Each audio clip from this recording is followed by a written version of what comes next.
Fala pessoal, muito prazer, meu nome é Nelito e hoje a gente vai falar um pouquinho sobre a avaliação secundária no trauma.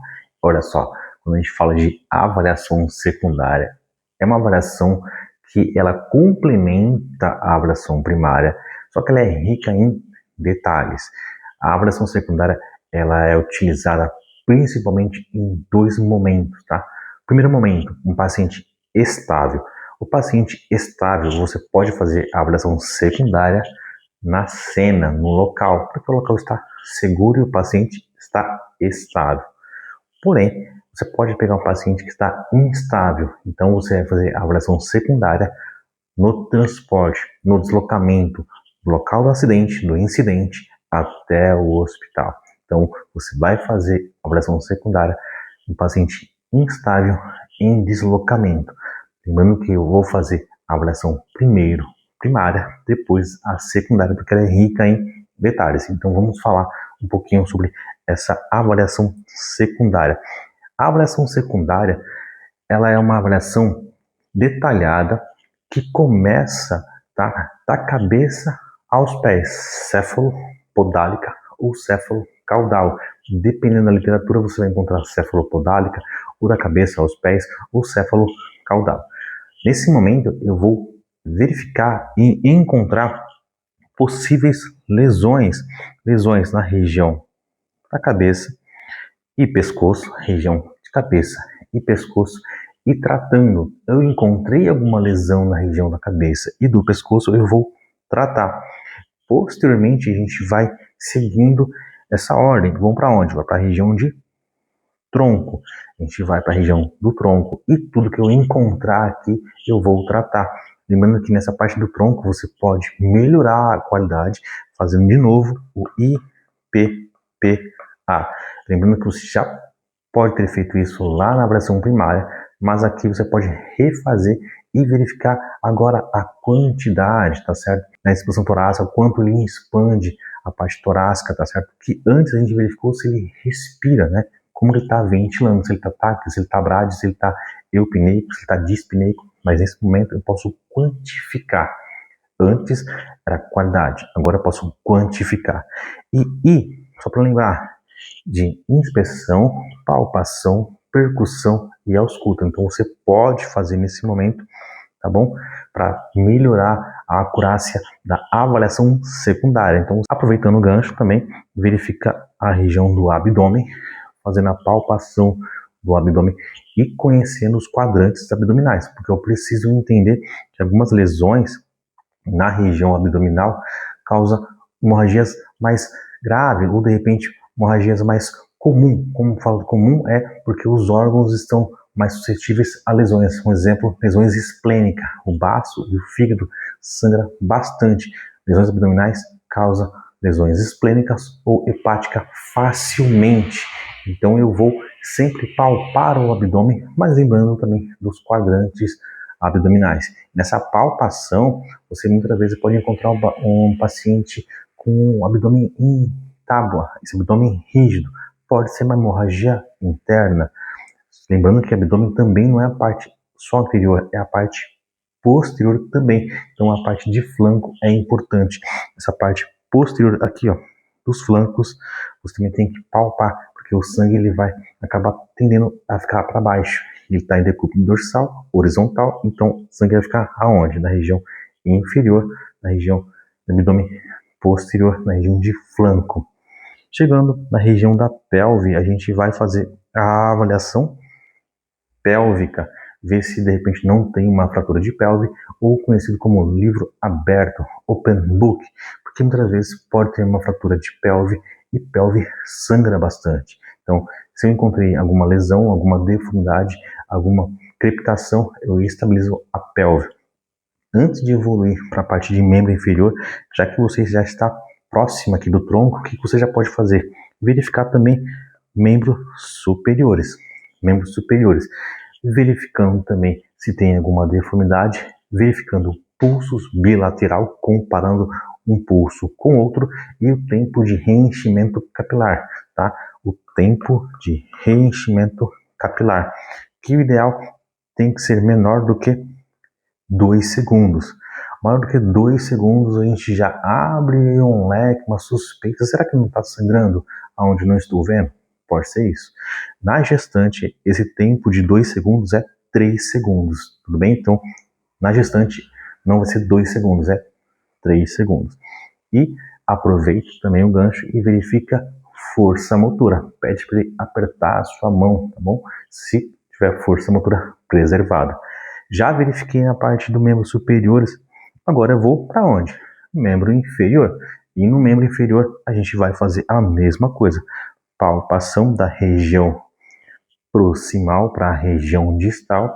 Lembrando que quando chegar na região do joelho, região patelar, eu vou verificar pulso poplíteo, que é o pulso que está atrás da região da patela, da região do joelho. Chegando na região dos pés, você vai fazer a mesma coisa, verificar o pulso pedioso, perfusão também distal do membro inferior e sensibilidade plantar. Então eu preciso também verificar nos pés a sensibilidade plantar. Outra coisa importante que no próximo slide eu vou trazer é o seguinte: os sinais vitais ele já pode ser coletado nesse momento, tá? Ele pode ser coletado no começo ou no final da avaliação primária, ou melhor, da avaliação secundária. Eu gosto muito do começo da avaliação secundária porque você já vai intercalar junto com um outro fator, que daqui a pouco eu vou falar que é o sample, então, ou sampler.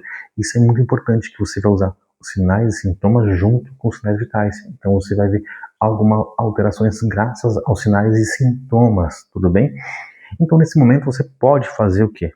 A verificação de sinais vitais. Frequência cardíaca, frequência respiratória, pressão arterial, temperatura e também a escala de dor. Eu preciso verificar a escala de dor desse paciente, porque posteriormente você pode fazer uma analgesia, seja ela com opioides ou não opioides, tá? Então, de repente, eu preciso fazer uma analgesia, então eu tenho que quantificar essa escala de dor. E, para complementar, fazer o quê? O destro e a saturação. Então, você vai fazer o HGT, hemoglicoteste, e também a saturação, a oximetria, para verificar se tem alguma discrepância junto aí com os sinais vitais. Eu falei que isso aqui pode ser feito antes da aplicação do sample ou sampler. Em algumas literaturas, ao invés de estar a letra A ou a letra E, vai ser a letra A, ou ampla, para algumas literaturas ainda, tá? Ou vai estar sampla, ou sampler, ou sample. Vamos lá. O que eu preciso ver nesse sample? Eu preciso verificar sinais e sintomas. Lembrando que sinais é tudo que eu consigo observar, sintoma é tudo que ele refere. E nesse momento você pode verificar também os sinais vitais. Porque quando ele sente alguma coisa está doendo, tá certo? Ele pode ter alterações de outros parâmetros também.